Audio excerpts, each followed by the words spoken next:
Good morning, everyone. सुप्रभात सबको। So we will continue with our course on Ministers Foundation. और हम सेवकाई के उस आधार के बारे में हम सीख रहे हैं और हम लगातार उसको करने पाएंगे। So let's pray and let's get into it straight away. आइए हम प्रार्थना के साथ इस विषय पर हम जाएंगे। Heavenly Father, we thank you once again for this day, Lord.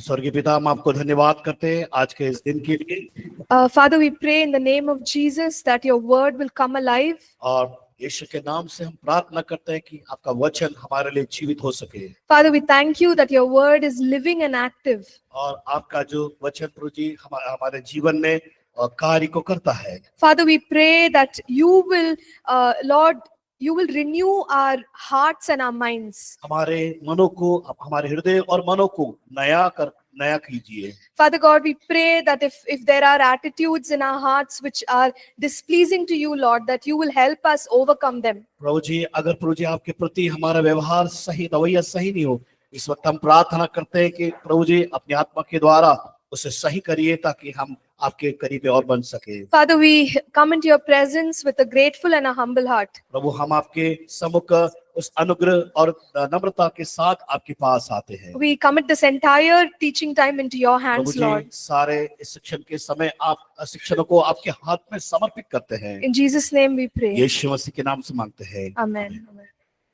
Amen. So we are in chapter 6 of the book Code of Honor. और हम ये जिस आदर संहिता के 6वें अध्याय में हमने और आप पाए जाते हैं। We have 6 more chapters to go. और 6 अध्याय और भी है, उसको हमें कंप्लीट करना है। All of them are very, very important, for us to learn how to do ministry. और हमें ये बहुत ही महत्वपूर्ण है, हमें सेवकाई को सेवा में बढ़ने के लिए, सेवा को करने के लिए। Okay, so till now we have seen how we must maintain a right conduct. और हमने अभी तक सीखा कि हम किस प्रकार सही रीति से अपने जीवन को संपर्क में या परमेश्वर के साथ बढ़ा सके। And yesterday we also looked at the fact that the opportunity to preach is a very, very important one. और हमने कल के दिन इस बात को सीखा कि एक हमें प्रभु के वचन के प्रचार करना या प्रवचन करना हमारे लिए बहुत ही सौभाग्य की बात है और ये महत्वपूर्ण बात है। Because whatever we preach is going to impact the people. और जो कुछ हम वचन की सेवकाई करते या प्रचार करते हैं, लोगों के जीवन को प्रभावित करती है और उन्हें मजबूत बनाती है। Okay, so today let's look at the anointing. और आज अभी इस वक्त हम देखेंगे अभिषेक के बारे में।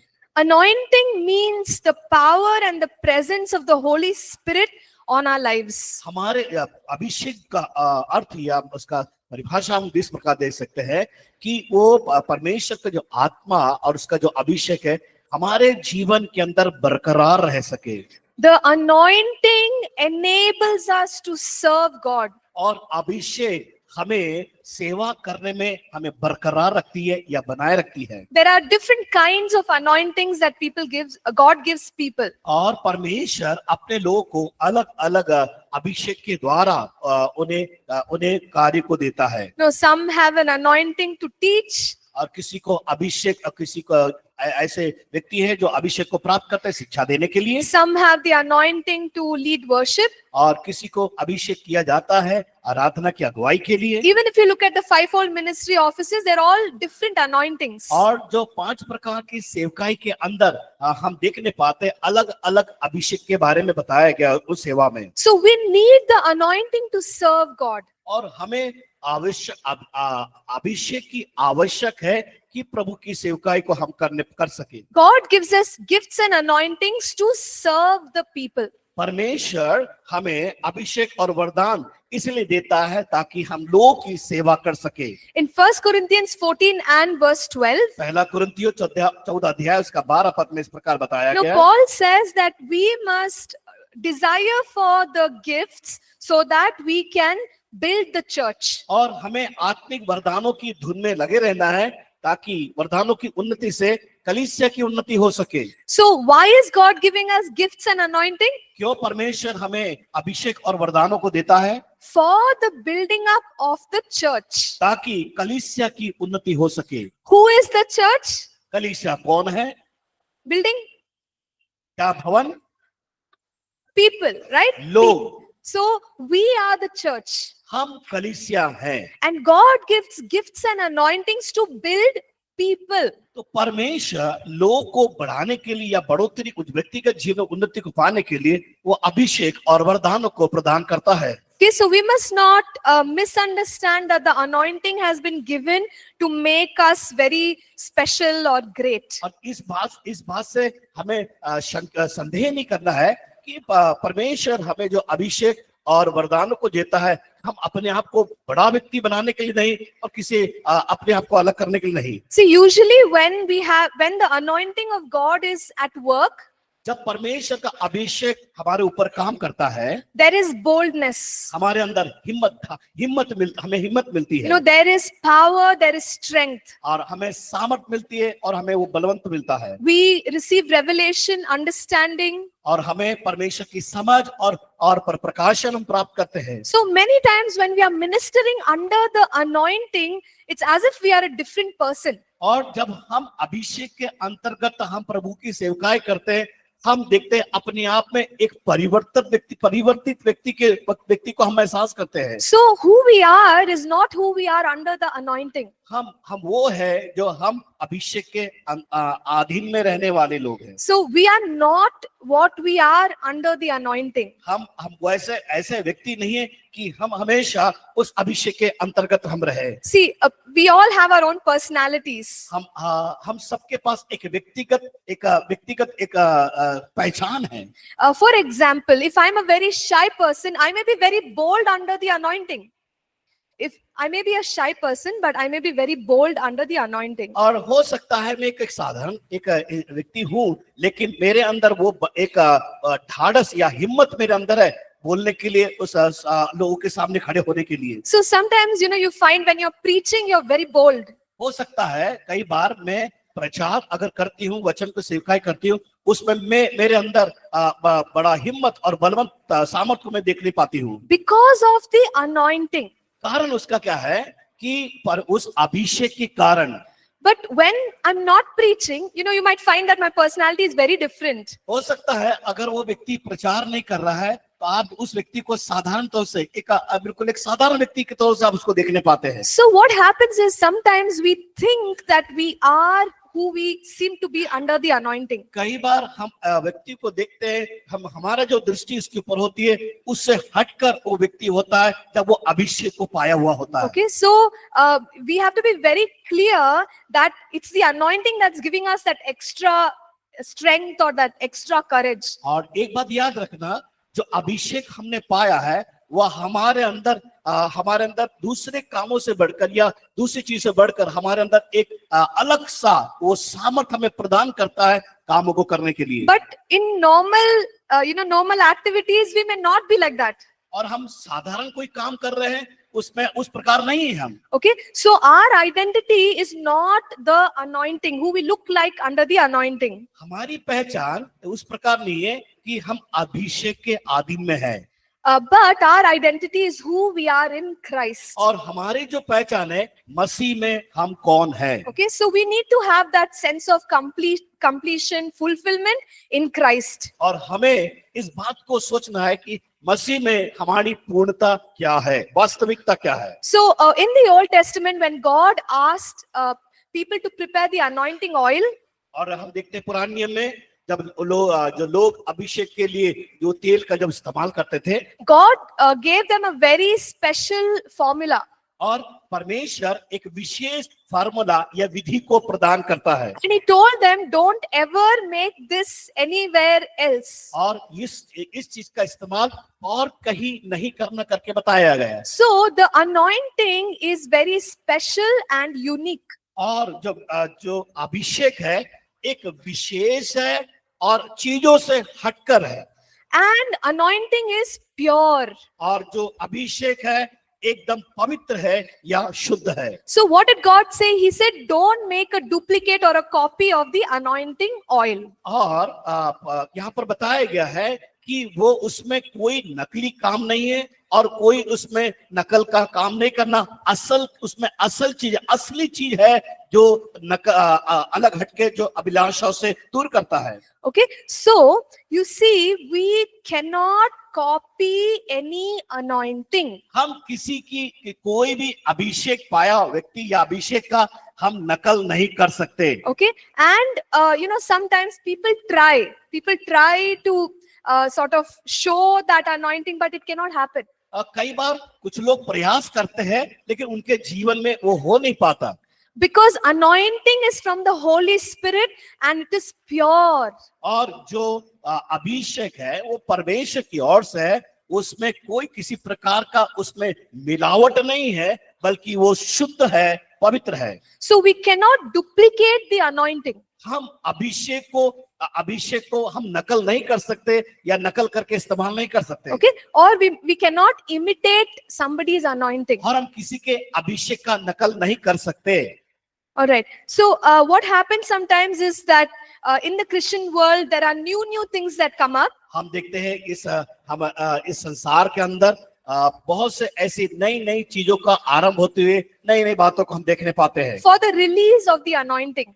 कि अभिषेक को दिया जाना। And people start copying that. और लोग क्या कर रहे हैं, उसका नकल करते हैं। So we have to be very careful not to do these things. और जो इस बात से हमें सावधानी बरतना है कि ऐसे कामों को हम नहीं करना है। Sometimes what people do is to release the anointing. They may take a cloth or their coat and then just wave it on the people. और क्या करते हैं, कुछ लोग क्या करते हैं कि उनके कोट या कोई कपड़ा से क्या करते हैं, उसको अभिषेक को उनके ऊपर डालते हैं। ऐसा नहीं होना चाहिए। Or they may blow into the mic, just like blow into the mic to release the anointing. और कई बार माइक में बड़े उसको बिल्कुल उस चीज को प्रभावित करते हैं या प्रभाव को डालते हैं। And sometimes to show that I'm carrying the anointing, to literally push people so that they fall down. और कई बार लोग जो ऐसा सोचते हैं, लोगों के अंदर ये भावना होती है कि मैं अभिषेक को लेके चल रहा हूँ, और वो लोग क्या करते हैं, गिराने का प्रयास करते हैं, गिराते हैं। See, we are not saying that these things are not genuine. God may work in these ways. हाँ, ये कोई एक साधारण सी बात नहीं है, परमेश्वर उस काम को कर सकता है। So God may ask us to use a cloth or to blow or to touch people. He may ask us. हाँ, He may ask us to do these things. वो हमारे से कह सकता है कि हाँ, चादर के द्वारा या कोट के द्वारा उस काम को करने के लिए। So if He is saying, let's do it. अगर परमेश्वर का आत्मा हमसे कहता है तो ठीक है उस काम को करने के लिए। But if we are copying, like we see somebody doing, we do the same thing, that is not the release of the anointing. एक बात याद रखना है, अगर दूसरा कोई व्यक्ति करता है, हमारे पास वो अभिषेक नहीं है, हम उनका नकल करने का कभी भी प्रयास नहीं करना। Okay, and how do we know if the anointing is from God? और आप कैसे जान सकते हैं ये अभिषेक परमेश्वर की ओर से है? Remember we said we should check the fruit. और हमें क्या करना है, फलों को जांचना है। So what is the fruit of that anointed prayer or anointed ministry? We have to see. और हमें उस फलों को समझना है कि हम किस चीजों के लिए अभिषेक किए गए हैं। So if we see fruit after all that people are doing called anointing, then it is genuine, it is from God. उस फल को हमारे जीवन में देखना, समझना है क्या सचमुच वो अभिषेक को परमेश्वर ने उसके द्वारा और उस बातों के द्वारा हमें दिया गया है। Okay, and what also happens is people run after the anointings that they see. और कुछ लोग क्या करते हैं कि जो अभिषेक को देखते हैं उसके पीछे भागने का प्रयास करते हैं। They go to people of God and they say, lay hands on my head. और क्या करते हैं, दौड़ के जाते हैं और उस पासवान से या उस व्यक्ति से कहते हैं कि मेरे सिर पर हाथ रखिए ताकि मैं अभिषेक को पाऊं। Give me your anointing. मुझे अभिषेक दीजिए। I want your anointing. मैं आपका अभिषेक को चाहता हूँ। Now here's the thing, we cannot give and take anointing among ourselves. और हम अपने आप से कभी भी अभिषेक को ले नहीं सकते और न दे सकते हैं। In John 3:27, और यूहन्ना 3:27 में इस प्रकार लिखा गया है। Jesus said, a man can receive nothing unless it has been given to him from heaven. और लिखा है जब तक मनुष्य को स्वर्ग से ना दिया जाए तब तक वह कुछ नहीं पा सकता। So if you and I want anointing, अगर मुझे और आपको अभिषेक चाहिए, ask God. परमेश्वर से मांगे, Don't ask a person. किसी व्यक्ति से न मांगे। No human being can give us anointing. कोई भी ऐसा मानव है, जो इंसान है, वो अभिषेक आपको दे नहीं सकता। Only God can anoint us. केवल परमेश्वर आपका अभिषेक कर सकता है। So anointing comes from heaven. और जो अभिषेक उस स्वर्ग से हम प्राप्त करते हैं। So there is another concept called impartation. Impartation. I don't know how you're going to. Impartation. It's like when somebody prays for us, there is a release of God's Okay. power. जब कभी कोई हमारी प्रशंसा करता है, तो क्या होता है कि वो उनके अंदर से वो प्रभाव निकलती है, उनके ऊपर डाला जाता है। When somebody prays for us, कोई हमारी जब प्रशंसा करता है, like a man of God or a woman of God, चाहे वो परमेश्वर के दास हो, दासी हो, by faith there is a release of anointing. और विश्वास के द्वारा वो अभिषेक को दिया जाता है, छोड़ा जाता है। Okay, so that is called impartation. और उसको कहते हैं कि वो दिया जाने वाला भाग। Okay, so that is a different concept. और वो दूसरा एक विचार है इसमें। Maybe we look at it in this chapter also. Okay, हम इस विषय में हम देखने पाएंगे। So now we have understood that if I want to be anointed, I have to seek the Lord. अगर मुझे अभिषेक पाना है, मुझे परमेश्वर से मांगना, उससे बोलना जरूरी है। So in the operation of the gifts of the Holy Spirit, in the operation of the gifts of the Holy Spirit, अगर जब हम जो परमेश्वर ने जो वरदानों को जो हमारे अंदर दिए, जिसका उसका हम उपयोग करते हैं या उसमें से हम देख रेख करते हैं। see, the gifts of the Holy Spirit are by the power of the Holy Spirit. और जो परमेश्वर का जो वरदान, जो परमेश्वर का जो वरदान है, वो परमेश्वर की सामर्थ के द्वारा हम प्राप्त करते हैं या उस वचन में हम देखने पाते हैं। So when we are expressing the power of the Holy Spirit, जब हम पवित्र आत्मा की सामर्थ को हमारे द्वारा हम जब दिखाते हैं या प्रकट करते हैं, through the gifts. वो वरदानों के द्वारा। What are these gifts? Things like prophecy, word of knowledge, word of wisdom. और वरदान क्या है? परमेश्वर का ज्ञान, समझ, भविष्यवाणियां, उपदेश, विश्वास, अद्भुत काम। Now what happens is when people prophesy, they don't want anybody to say that, hey, what you said is not correct. और जब कोई व्यक्ति भविष्यवाणी करता है और वो उस व्यक्ति के बारे में अगर बताता है, वो कभी इस प्रकार नहीं कहता है कि तुमने जो कहा है वो सही नहीं है करके। So if I prophesy and if somebody judges my prophecy, I get angry. अगर भविष्यवाणी किसी के लिए करती हूँ, तो क्या होता है, अगर कोई व्यक्ति मुझ पर वो देख उस बात का न्याय करे या उसका तोड़ करे, उसका या प्रश्न करके पूछे, तो मुझे क्या होगा?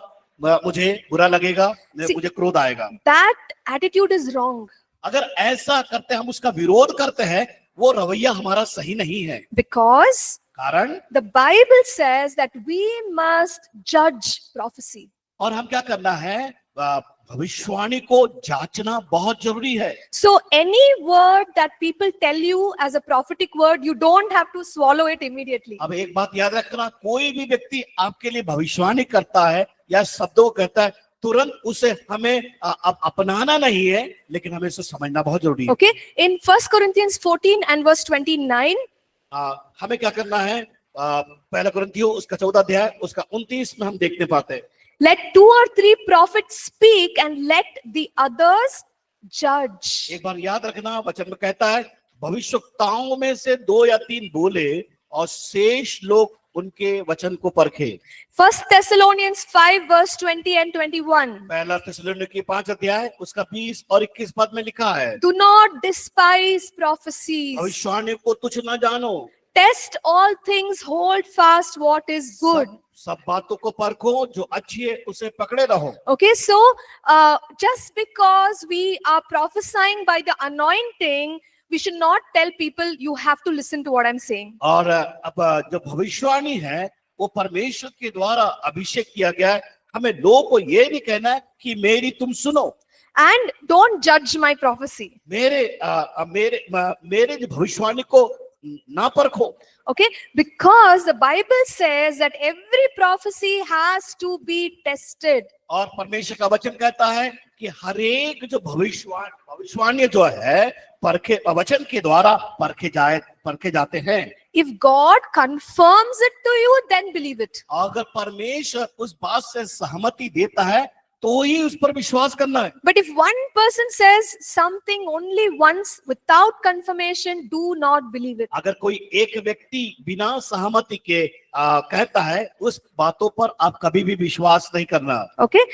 Now moving on, when it comes to the way we are doing ministry under the anointing. और जब हम अभिषेक को पाकर जब उस सेवकाई में जब बढ़ते हैं, so what happens is, we try to create, it says here, sensationalism and yeah. और कब क्या होता है कि हम अति भावुकता हमारे अंदर आ जाती है। See, we all have, as we said, our own personalities. हाँ, जिस प्रकार मैंने बताया कि हमारा प्रत्येक का एक व्यक्तित्व है। See, not everybody is loud and in their preaching.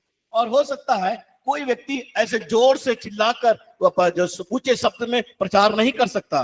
And there are some people who may have a very soft voice and they are still preaching. और कुछ लोग जो है एकदम साधारण सा शब्द, उनके ज्यादा ऊंची आवाज नहीं होती, लेकिन एक सादा आवाज के द्वारा वो लोगों को संदेश देते या उपदेश सिखाते हैं। But the great news is that God is working through all those people. लेकिन सबसे बड़ी एक महान बात यह है कि परमेश्वर हम सबके द्वारा अपने कामों को करवाता है। So we don't have to copy the style of another minister of God. किसी व्यक्ति के हम क्या करें, उनका नकल हम अपने सेवकाई में ना करें। Now in the name of the anointing, we try to do a lot of things. और अभिषेक के नाम से हम बहुत से कामों को करने का प्रयास करते हैं। We create excitement when we are preaching. और जब हम प्रचार करते हैं बड़े अति भावुक हो जाते हैं। We may share stories that may actually not have facts in them. और हो सकता है कई बार ऐसी कहानियों को बताते हैं उसमें कोई तथ्य या सच्चाई नहीं होती है। See, for most of us who attend church, we have learned to enjoy excitement. और कई बार हम जब कलीसिया में जाते हैं, सहभागिता रखते हैं, और हम कलीसिया में कई बार लोग जाते हैं मजा करने के लिए, अच्छे अपने जीवन में उनको मजा आए इस बात को करने के लिए कई लोग जाते हैं। Now if God is working like that and releasing excitement, it's fine. ये एक अच्छी बात है कि परमेश्वर की ओर से वो मजेदार बातों को या शब्दों को दिए जा रहा है तो अच्छी बात है, हम उसमें मजा करना। But sometimes what happens is we try to make it exciting with our own flesh. कई बार हम क्या करते हैं, हम अपने शरीर के द्वारा नाटकीय चीजों को हम प्रकट करते हैं हमारे बोलने के द्वारा। So that's exactly the word I was trying to avoid. Something like a drama. या नाटकी पूछ। So बहुत ड्रामा करता है कहानी बताकर। okay, मजा आता है उसमें। So just to make the anointing look powerful, doing all these things of stirring up people's emotions. हम देखते हैं लोग अति भावुक हो जाते हैं, अभिषेक तो है लेकिन अति भावुक होकर नाटकीय तौर से वो कार्य को करते हैं ताकि लोग मजा करें। See, our job is not to create excitement and entertainment. हमारा काम नहीं है कि हम वहां पर भावुकता को लेके आए, लोग मजा करें। Our job is for people to experience Jesus in his power and glory. हमारा उत्तरदायित्व तो ये है कि लोग यीशु मसीह का अनुभव कर सके अपने जीवन के अंदर और उसके साथ रहकर उस आनंद को पा सके। See, even if people say your preaching is very boring, go ahead. कई बार हम ऐसा कहते हैं कि अरे आज का संदेश हमको मजा नहीं आया, बड़ा बोर हो गया, नींद आ गई हमको। But if that word has changed your life, that's what we want. अगर वो एक वचन आपके जीवन को बदलता है, बहुत बड़ी बात है आपके लिए। If we enjoy, we have fun, but no change in life, what is the point? अगर हम मजा करें, नाटक करें, हंसी मजाक करें और आपका वचन आपके अंदर वो बदलाव लाए, वो किसी बदलाव ना लाए, वो किसी काम का नहीं। Okay, so this is how we must serve under the anointing. और हमें किस प्रकार से हमें अभिषेक के अंतर्गत अपने काम को करना चाहिए। Okay, let's move on to the next chapter, which is results. और हम अगले जो अध्याय में जाएंगे रिजल्ट के बारे में। So when we see how God works, हम फलों को देखेंगे कि जब परमेश्वर हमारे जीवन में जब काम को करता है, He wants us to bear fruit. और वो चाहता है कि हमारे जीवन से क्या परिणाम को प्राप्त करे, वो है फलों को चाहता है। So every believer must be fruitful. हर एक विश्वासी के जीवन में ये बहुत ही आवश्यक है कि वो उसका जीवन फलवंत हो सके। Okay, so can you just tell yourself, I will be fruitful? Okay, मैं फलवंत होना चाहता हूँ। okay, fine, all right, fruitful. Okay, so here's the thing, God has designed us to bear fruit. परमेश्वर ने हमारे अंदर जो रूपरेखा डाला या चित्रित किया या बनाया है फलवंत होने के लिए। So if you plant a good mango tree, अगर उदाहरण के लिए अगर आप एक अच्छा आम का पेड़ को लगाते हैं, what will you get from it? उससे क्या मिलेगा हमको? Yeah, if it is normal, you will get mangoes, right? हाँ, वो साधारण होगा तो आपको आम मिलेगा। If something is wrong with the tree, then you won't have fruit. अगर मान लीजिए उस पेड़ का सही पोषण नहीं हो और अगर उसमें कुछ खराबियां या बीमारी लग जाए, आप फलों को देख नहीं पाएंगे। Okay, so the normal design of any fruit bearing tree is to bear fruit. और एक साधारण सा पेड़ का जो जरूरत है या उसका जिम्मेदारी है कि उसके द्वारा फलों को दिखाएं, प्रकट करें। So the normal design for us as believers is to bear fruit for God. इसलिए परमेश्वर ने हमें एक जो बनाया है, एक साधारण व्यक्ति के तौर से हर विश्वासी की जीवन में जरूरत है कि अपने द्वारा फलों को दिखाए या प्रकट करे। We will bear fruit. That is how God has designed us. परमेश्वर ने इसलिए हमें बनाया ताकि हमारे जीवन के द्वारा हम फलों को दिखा सके। We will bear fruit. हमें फलवंत होना है। Okay, so don't think that another person will be fruitful and I won't be fruitful. और हमें इस बात को नहीं सोचना कि वो व्यक्ति फलवंत जीवन व्यतीत कर रहा है, उसके जीवन फल है, लेकिन मुझे जरूरत नहीं। That God will not make me fruitful. Don't think like that. आप इस प्रकार नहीं सोचे, परमेश्वर ने मुझे फल देने वाला व्यक्ति नहीं बनाया करके इस प्रकार नहीं सोचे। Every believer is designed to be fruitful. सभी लोगों को, विश्वासियों को परमेश्वर ने बनाया है कि हर एक के जीवन से फल उत्पन्न हो सके। So in John chapter 15, when Jesus is talking about fruitfulness, जब यूहन्ना रचित सुसमाचार उसका 15 अध्याय उसका 1-2 पद में हम वहां पर देखते हैं किस प्रकार यीशु मसीह उस फल के बारे में बताता है। he said that he prunes the vine for it to bear fruit. और लिखा है, जो डाली सच्ची दाखलता में हूँ, मेरे पिता किसान है, लेकिन जो डाली मुझ में है वो नहीं फलती है। So pruning, the father prunes the tree. पिता तो किसान क्या करता है, उसकी काट छाट करता है। Okay, so in our lives, when God wants to take us to the next level of fruitfulness, अगर हम पिता को ये क्या करता, परमेश्वर क्या चाहता है, हमें एक दूसरे स्तर में बढ़कर फलों को अगर हमारे जीवन के द्वारा वो प्रकट कराना चाहता है, तो what he will do is he will prune. वो क्या करता है, उसकी डालियों की काट छाट करता है। Okay, what is the meaning of that in my life? मेरे और आपके जीवन में उसका अर्थ क्या है, हमको समझना है, मतलब क्या है। See, there are things in our lives which need to be removed. हमारे जीवन के अंदर ऐसी जो चीज है उनको हटाना है, अलग करना है। Maybe they are wrong desires. हो सकता है गलत हमारे अंदर हमारे इच्छा हो। Maybe they are wrong thoughts. गलत विचार हो। Maybe they are wrong attitudes. हमारे अंदर गलत रवैया हो। Wrong intention and motivation. गलत सोच और विचार हमारे अंदर आता हो। So when God wants me to grow up and receive more anointing, अगर परमेश्वर चाहता है कि हमें और भी अभिषेक के साथ बढ़ने के लिए, what God will do is he will do one surgery. तब क्या करता है, परमेश्वर एक शल्य क्रिया को करता है, ऑपरेशन करता है। You all know surgery, operation? शल्य क्रिया मालूम है, ऑपरेशन? What they'll do? क्या होता है उसमें? जो Cutting. खराब चीज काटते हैं, Right? They'll cut, they'll open, they'll remove. और क्या करते हैं, जब ऑपरेशन होता है उसमें काटते हैं, वो जो भी बीमारी है, जो भी उसमें गंदगी है, उसको निकाल कर बाहर कर दिया जाता है। How does it feel at that time? Operation. जब ऑपरेशन शल्य क्रिया होती है तब क्या हम महसूस करते हैं? Happy, very happy. Oh, they're बहुत cutting बड़ा me. मजा आता है इसमें No, ना? no. Painful, no? दर्द भरा होता है। So what God is saying is, I want you to be better. So what I'm going to do, I will cut the unnecessary things in your life. अगर तुम्हें बढ़ना है तो परमेश्वर चाहता है जो हमारे जीवन में उपयोगी नहीं, लायक नहीं है, परमेश्वर उसकी काट छाट करता है। When God is cutting, we say, God, it's paining.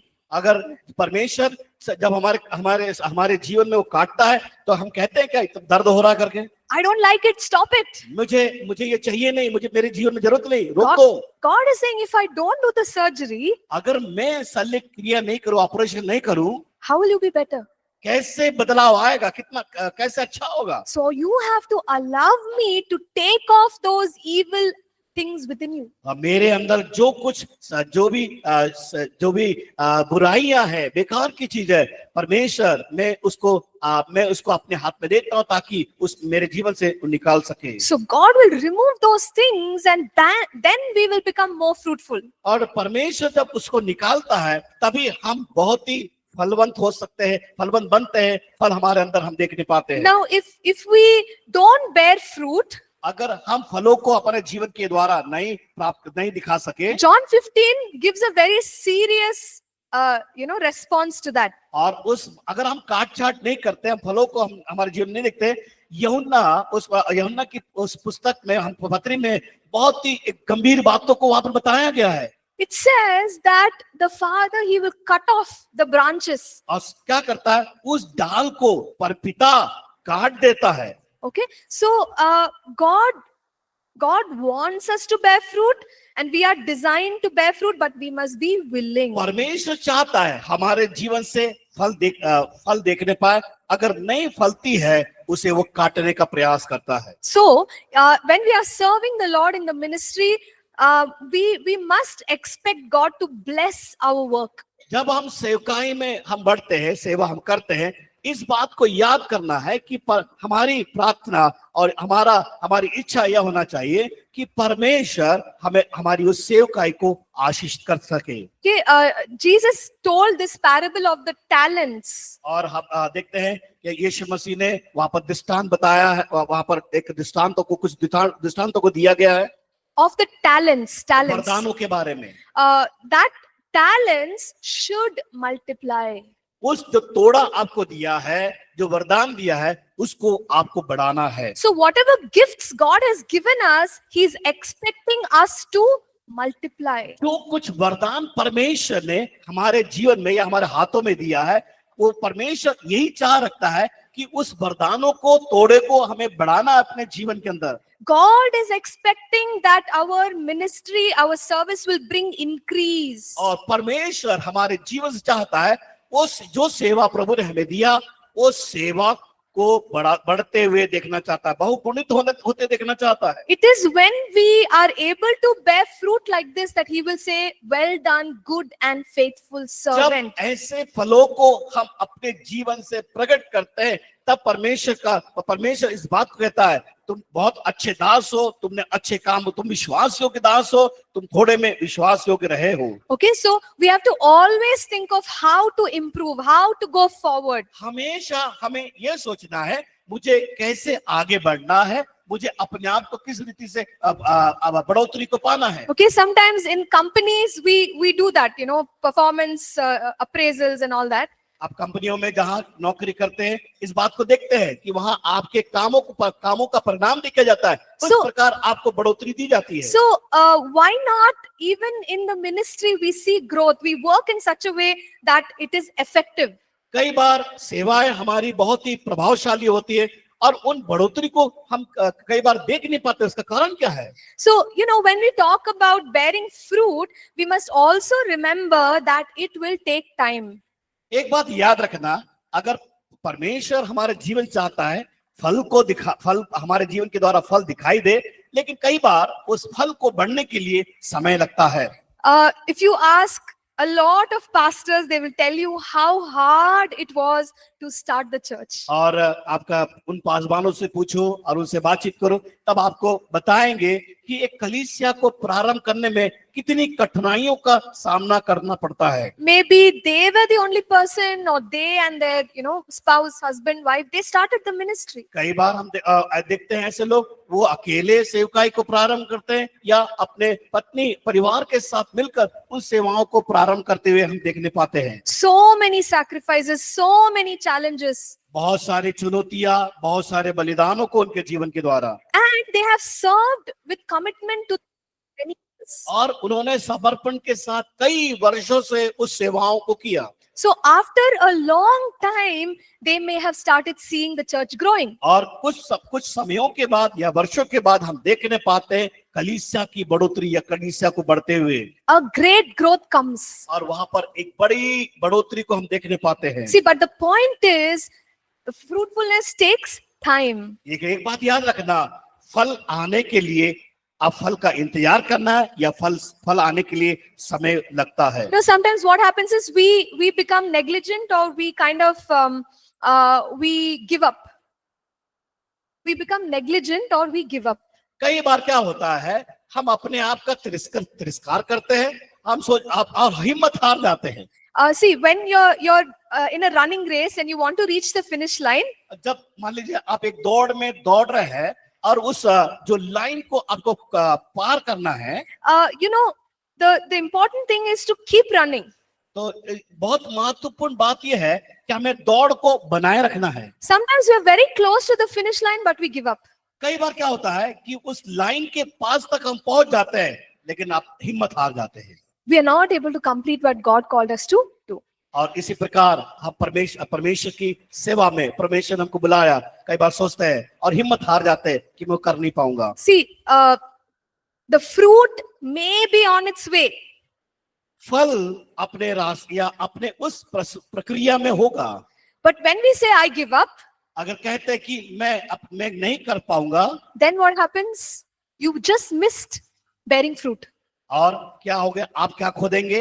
वो फल जो फलवंत होना है आप खो चुके होंगे। Okay, so we have to wait. Every good thing takes time. और हर एक अच्छे कामों के लिए आपको इंतजार करना पड़ेगा और समय लगता है उन चीजों के लिए। So many wonderful things will start happening through our ministries. हमारे सेवकाई में बहुत अद्भुत कामों को हम प्रारंभ होते हुए देखने पाते हैं। But when it comes time to share the testimony, जब हम अपनी गवाही को जब बताने का समय जब आता है, we must do it in a very honest way.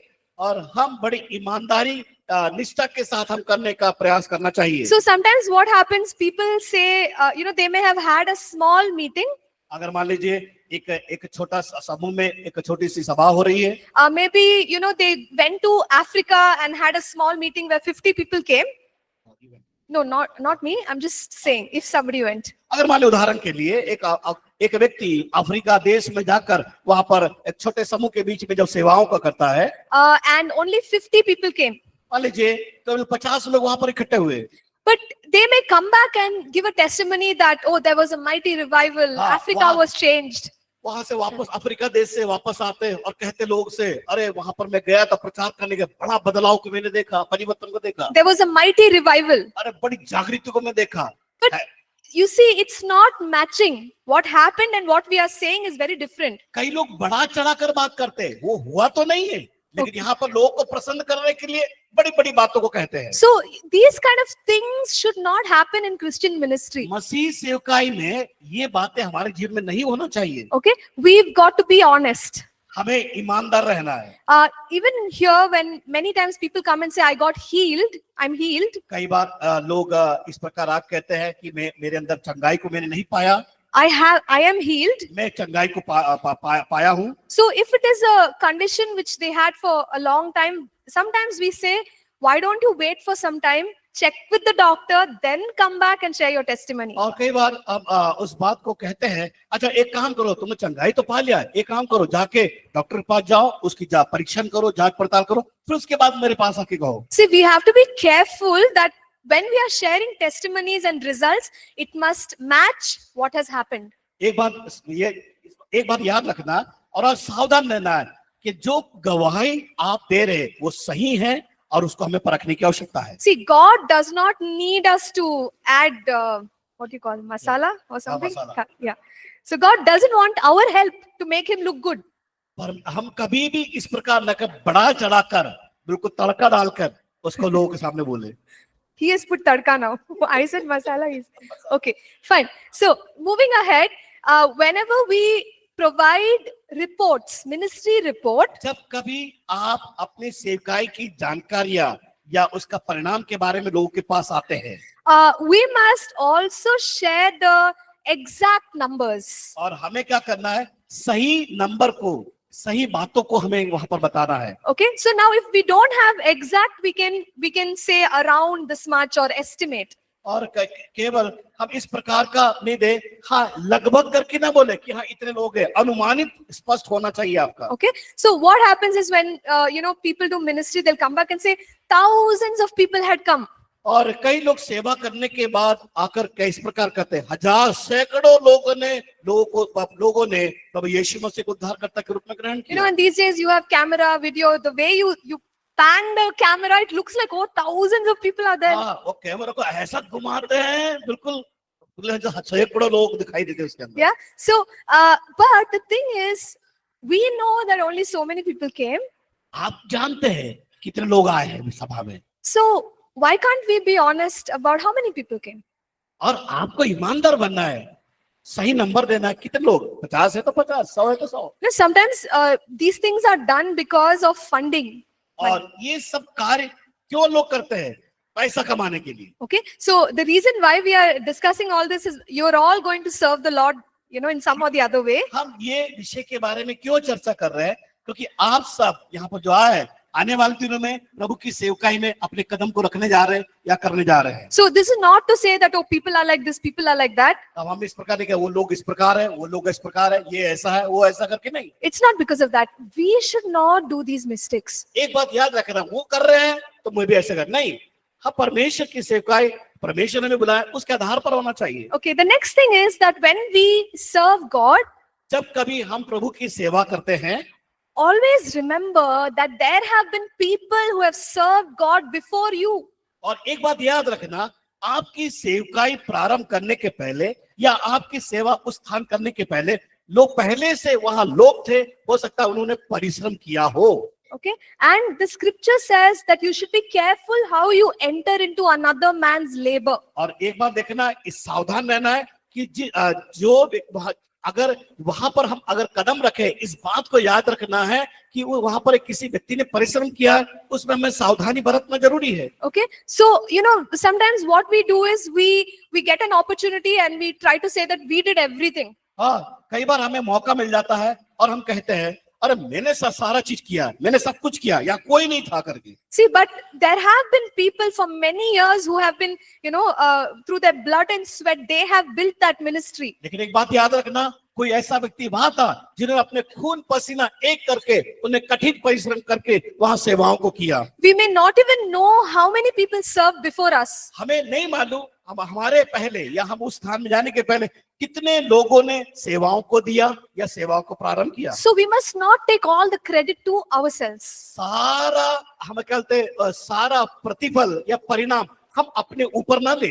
Give honor to others who have labored. एक बात याद रखना, दूसरे व्यक्तियों ने जो परिश्रम किया है उसको कबूल करे और उसको अंगीकार करे। And give God all the glory. तो क्या करें, परमेश्वर को हम सारा महिमा को दे। And one way in which we can give God all the glory is to not talk too much about ourselves. कई बार हम इतनी महिमा ने दे कि तो हमारी केवल महिमा वहां पर किया जाए। Sometimes we'll say glory to God, I did this, I did this, I did this. परमेश्वर की महिमा हो, मैंने ऐसा किया, मैंने वैसा किया, मेरे द्वारा बड़ा काम हुआ। So where is the glory to God? कहाँ गई परमेश्वर की महिमा? So this is a very practical way. If we are really giving glory to God, subtract about yourself in what you are saying. और एक बात याद रखना, बड़े सावधानी बरतना है, हम अपनी महिमा नहीं लेकिन परमेश्वर की महिमा कैसे कर सकते हैं? हम परमेश्वर की महिमा, उसने मेरे जीवन में क्या किया या मेरे द्वारा परमेश्वर क्या करा, हम परमेश्वर की महिमा, हम अपनी महिमा करने के लिए प्रयास न करें, उसके लिए कुछ ना कुछ वजह को हम तैयार करें। And the final thing is that we should not compare with other ministers of God. खास बात याद रखना, कभी हम दूसरे के साथ तुलना ना करना और प्रतिस्पर्धा नहीं करें। See, it's very tricky how your mind will work if you are working with the motivation of competition. हम कितने चतुर होते हैं दूसरों के साथ प्रतिस्पर्धा करने के लिए। Okay, so ministry results, there is no competition. और प्रभु की सेवकाई में जो परिणाम है वो वहां पर प्रतिस्पर्धा नहीं, ना किसी के साथ तुलना करना। The only person we must compete with is ourselves. और एक ही चीज हमें पूरा करना है, हमारे स्वयं के द्वारा। So our desire should be, God, through my life, let me be able to bear a lot of fruit.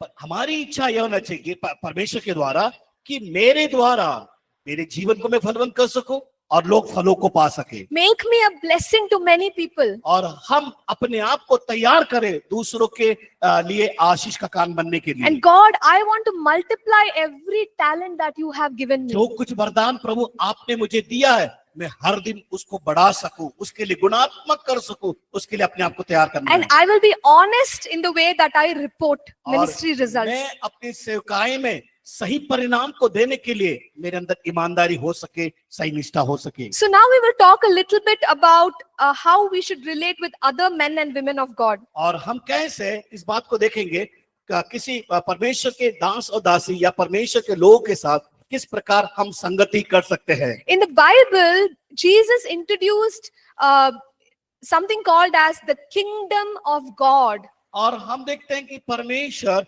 इस बात को बताता है कि उसके राज्य को किस प्रकार बनाना चाहिए, उससे संबंधित। There is an APC publication called as Kingdom Builders. और एपीसी पब्लिकेशन में हम देखते हैं कि परमेश्वर के राज्य को बनाना। So when we are serving, we are not just serving our church, we are serving the kingdom of God. एक बात याद रखना, हम अपनी कलीसिया की सेवा नहीं कर रहे, हम अपनी सेवा नहीं कर रहे, बल्कि एक बात याद रखना, हम परमेश्वर के राज्य को बनाने का कार्य कर रहे हैं। So it's not just about my church, it's about the kingdom of God. ये मेरा चर्च नहीं है, मेरी कलीसिया नहीं है, बल्कि ये परमेश्वर का राज्य है बनाने के लिए। So it's not just about our vision, it's about the kingdom of God. ये हमारा दर्शन स्वप्न नहीं है, ये परमेश्वर का राज्य की बातें हैं। So we must understand that we are not alone in God's kingdom. इस बात को समझना है कि हम परमेश्वर के राज्य में अकेले नहीं हैं। There are many good churches.